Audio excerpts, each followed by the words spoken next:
Peace. Mm, mm. Happy now. Now's the vibrate. Not going too far in the future. Not going too far in the past. Right now. Matter of fact, I want to start by saying one love. Set the tone. One love. Blessings I Rastafari. Want to get into the basically like the astrotheology of Rastafari, or basically the deeper meanings of it. Because one thing I always say and always brought up is that my only turn off in essence with dealing with Rastafari, some of the brethren and sistren still worship the Bible word for word like a unwoke person basically. You know what I'm saying? It's like the vibe of Rastafari has a conscious vibration, but it's still that unawokeness that's in it from like not interpreting the text of the Bible like how it was meant to be in essence, or how it was before it became that, before it got translated with gematria and Hebrew letters and stuff like that into English letters and dealing with numerology and all that. You know, it it was something before it became a Bible, and it meant more than just the names that were put in there. Because matter of fact, most of these names comes from constellation bodies, planets, things of this nature. I just wanted to get into the Rastafari, give a deeper meaning. So and two, to show how some of the things even indirectly still match up together. Because I just caught on to something that's pretty cool. I'm gonna bring up in a few. But basically, Rastafari, starting off, it deals with the tribe of Judah for sure. All the 12 tribes. It deals with King Solomon. It deals, with the Hebrew, being a Hebrew, all this. But for one, say for instance with King Solomon, we all know, what I'm saying? I say we all, but we all are overstanding now at this moment that all these people in the Bible weren't real people in essence, but it was a personification of certain energies, planets, cycles, mathematics. But it was more than just a person named King Solomon. Matter of fact, the sun, or broken down to the word soul, or King Solomon, King Solomon. You know what I'm saying? Matter of fact, the children of David, King Solomon, the son of David, a matter of fact, son of David, the son, S-U-N, the son of David, or the son of Jehudi. There's also, David also break down further into Jehudi once you get into the linguistics of it. A matter of fact, and you get into, where the information actually comes from in essence, basically breaking down the linguistics, though. I don't want to say nothing that throw y'all. But basically, so it deals with King Solomon, and then it also deals with the tribe of Judah. You know what I'm saying? And the tribe of Judah, in all reality, is the constellation of Leo. Is the body, Leo, and that's why you get, the lion of the tribe of Judah. You know, it's because it's a Leo's for the constellation. But it stands for something deeper. So basically, Judah, deals with the constellation Leo. Matter of fact, just to bring it up, it says from the Bible, Judah, your brothers will praise you. Your hand will be on the neck of your enemies. Your father's sons will blow down to you, or will bow down to you. I'm sorry. Your father's sons will bow down to you. You are a lion's cub, Judah. You return from the prey, my son. Like a lion, he crouches and lies down, and like a lioness who dares to rouse him. And basically, that's like the little Bible verse that spoke on Leo. But that's where you get the lion of the tribe of Judah, and dealing with the lion. You could almost the locks could go both ways, because the locks is something naturally that we did as indigenous people, but you could see it furthermore as a representation of the mane of the of the Leo constellation, or of the lion of the tribe of Judah. So basically, the tribe of Judah is the the sun, Leo. Matter of fact, and then another thing that ties a lot of, and matter of fact, you start to see It still like, even though it's things that, say for instance, that some brethren and sisters like worship, as far as like up front, like for verbatim for the words out of the Bible, even though they do that, it still has a natural truth to it, even when, being into it indirectly. Because, say for instance, Leo also is the only constellation ruled by the sun, which is very significant. So it has that sun energy, so that has some truth to, the sons of Jehudi, or king, or the descendants of King Solomon, the soul, the son, and also uh Leo rules over the Leo deals with the heart, like each constellation has like a body part, like, Capricorns deal with the legs, with the knees, Leos deal with the heart, you know what I'm saying? So not only is the only sun sign, you know, it stems from, basically another name for the tribe of Judah in the Bible, Leo constellation, and the Leo constellation deals with the sun, and also the Leo constellation deals heavily with the heart. And matter of fact, indirectly, the Christ consciousness, or the basically the personification of Christ was in essence the heart chakra, you know, so that Christ consciousness. So, matter of fact, so Rastafari deal with one love, with that Christ-like consciousness, and that's the dealing with the vibration from, from Judah, or from Leo, you know what I'm saying? And Leo deals with the heart, and the heart deals with, unconditional love, Christ consciousness, compassion, empathy, things of this nature. And it also, Leo also deals with the back energy.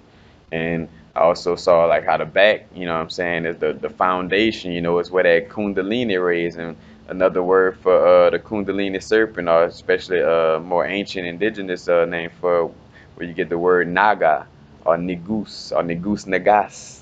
Like, like that's what basically, I say the name of Haile Selassie, but it's basically like, like the emperor name that we carried and had, you know what I'm saying?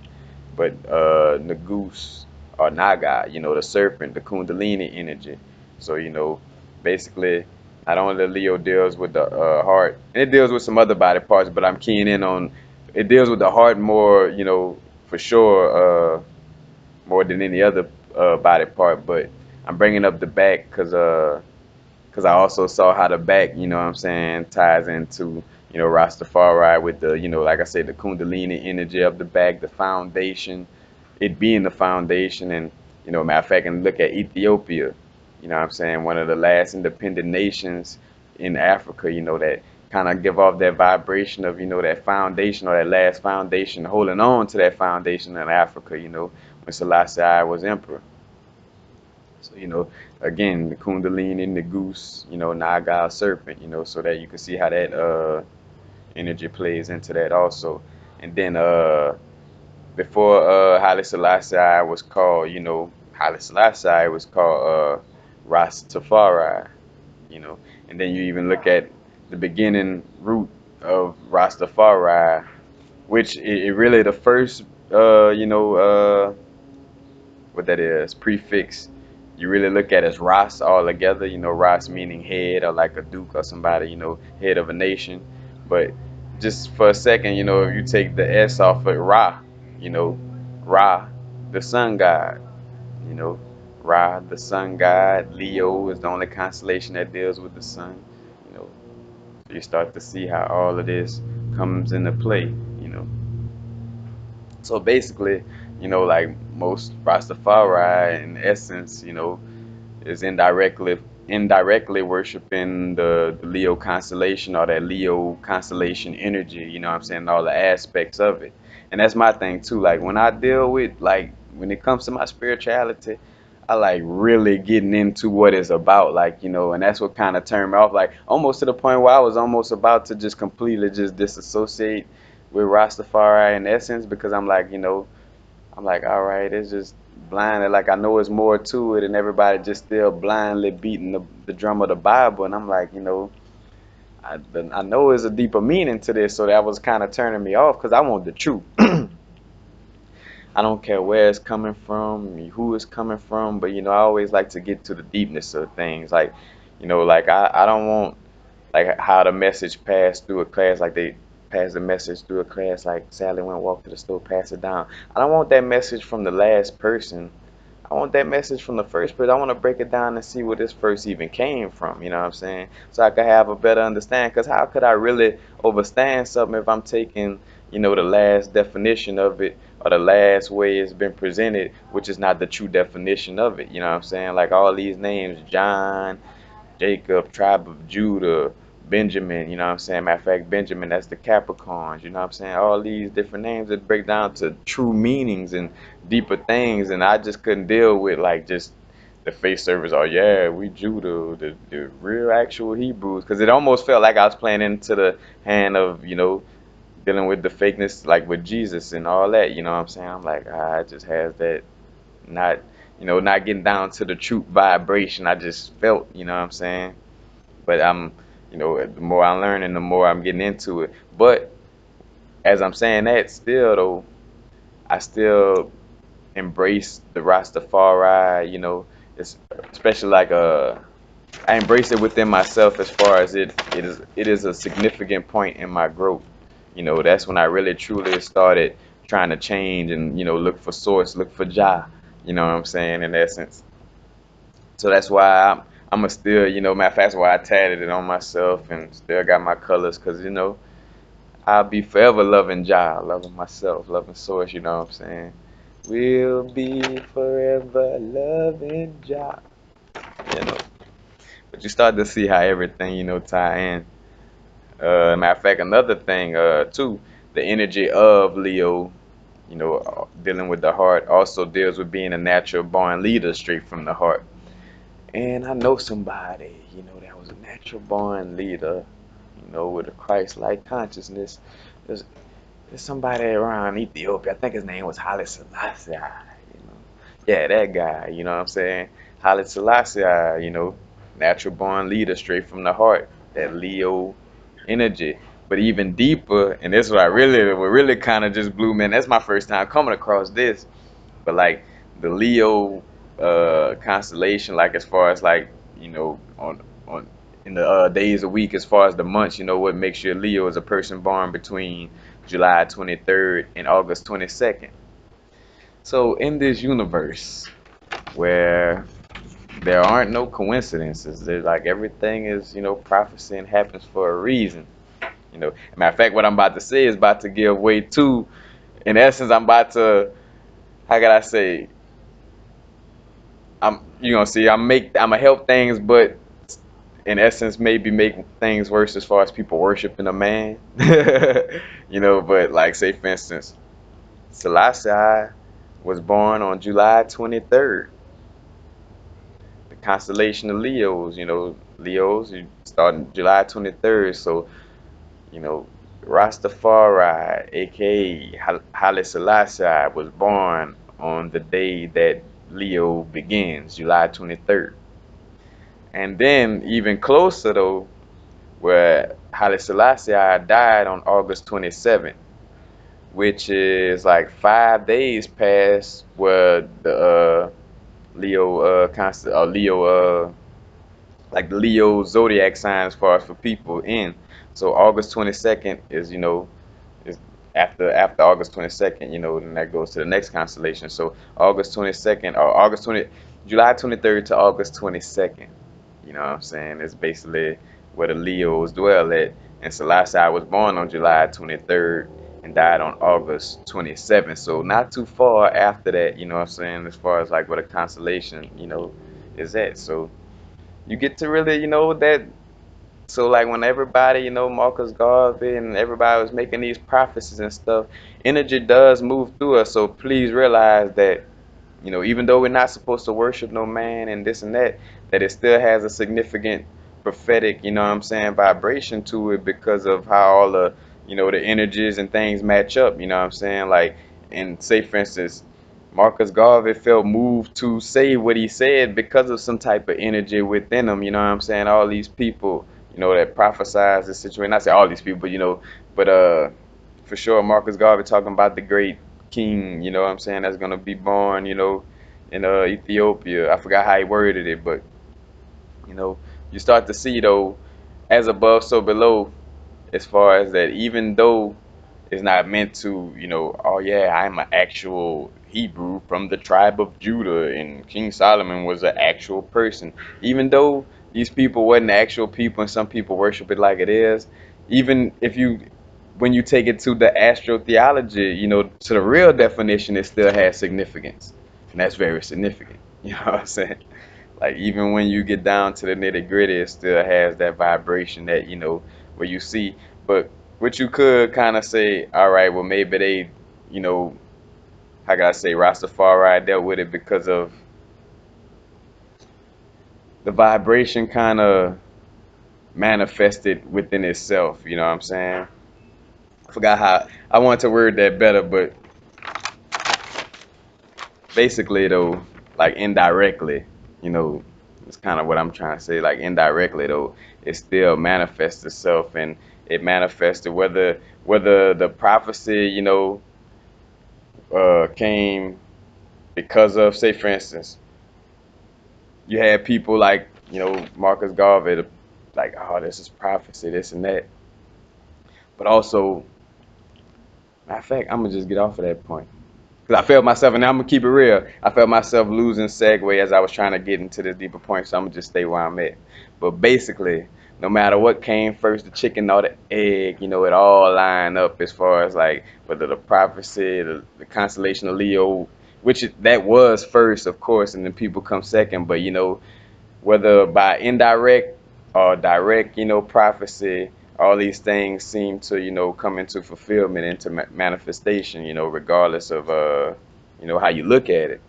And then two, what also resonates, when you look into being a Hebrew and Aaron's breastplate, you know what I'm saying? As a matter of fact, the elder brother Aaron, that is basically the elder brother Aaron is Aldebaran. Aldebaran is a certain star that's in the Taurus constellation.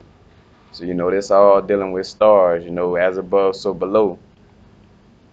And matter of fact, that's kind of what I was trying to get into last. Like whatever's happening in the constellation happens on Earth, and even though people using the wrong names and terminologies and not really looking at the real symbolism behind the situation of the prophecy, it still end up, coming into reality and manifesting itself. So that, like I said, it's something that's real significant. But, basically, that's like looking into the astrotheology of the situation, looking at the realness, like breaking down the symbols and the allegories that the Bible is, because none of these people, none of this is like how you read it. If you take it at face value, you could just, I love every, just know that you're not really getting the deepness of the spirituality, you know what I'm saying? But again, the elder brother Aaron and his breastplate, for the tribes of Judah and all this. So the elder brother Aaron, Aldebaran, Aldebaran, and basically the breastplate of Aaron had 12 stones, also representing the 12 tribes. And the constellation Leo dealt with onyx. Onyx, matter of fact, black stone, good for grounding energy, good for keeping negativity away. You know what I'm saying? That's matter of fact, that's one thing Rastafari good at is, staying in that one love, that unconditional mode, and keeping negativity away. But that's basically it. Just want to tie a few little, you know, facts of astrotheology or astrology, you know what I'm saying, and show you how it breaks down into, Rastafari and some of the things dealing with the Bible and texts of that nature. Because again, like with King Solomon, King Solomon's temple is the body, you know what I'm saying? Like it's not no actual person that was named King Solomon, who met with the Queen of Sheba. Matter of fact, I'm pretty sure, some people dealing with the Kibra Nagash, they're like, oh no, that gotta be, it's a personification, it's symbolism, you know what I'm saying? Like, in which now I want to break down the Kibra Nagash and see what the Queen of Sheba actually represented, as far as like what she represented in the constellations, or what principles, or what vibration, just what is the true definition of Queen of Sheba?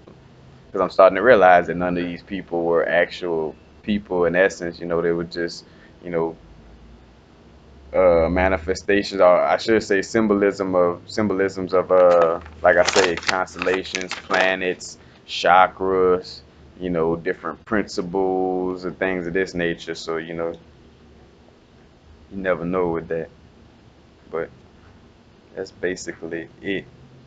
you know just wanted to break that down and show the correlation between like Rastafari, the Leo constellation, tribe of Judah, the Leo constellation being the only constellation that's ruled by the sun, and then the sun god is Ra and Rastafari, and the Leo constellation deals with the heart, and Rastafari deals with unconditional love.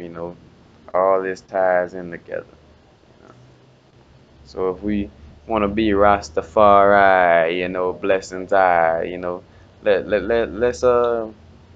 let's reason, let's do a little reasoning on the real true word, on the real thing, the allegory and the symbolism behind the true thing, you know, and not do the fakeness and all that, At this point, and more, it's getting to the point where, you know, looking at the Bible just word for word for what it is, you're gonna become you're gonna fall into an ignorant crowd, because it's becoming more and more evident that it has deeper symbology. So the more and more you ignore that, and things change, and we are in the Aquarius age. Information is coming quickly. So one minute, somebody gonna be preaching that false prophet stuff, and the next minute, the real prophets are gonna rise and and take their true rightful place. But it's basically it. Peace. Happy now. Now is the vibrate, of course. Not too far in the future. Not too far in the past. Right now. Ja. Rastafari. Blessings.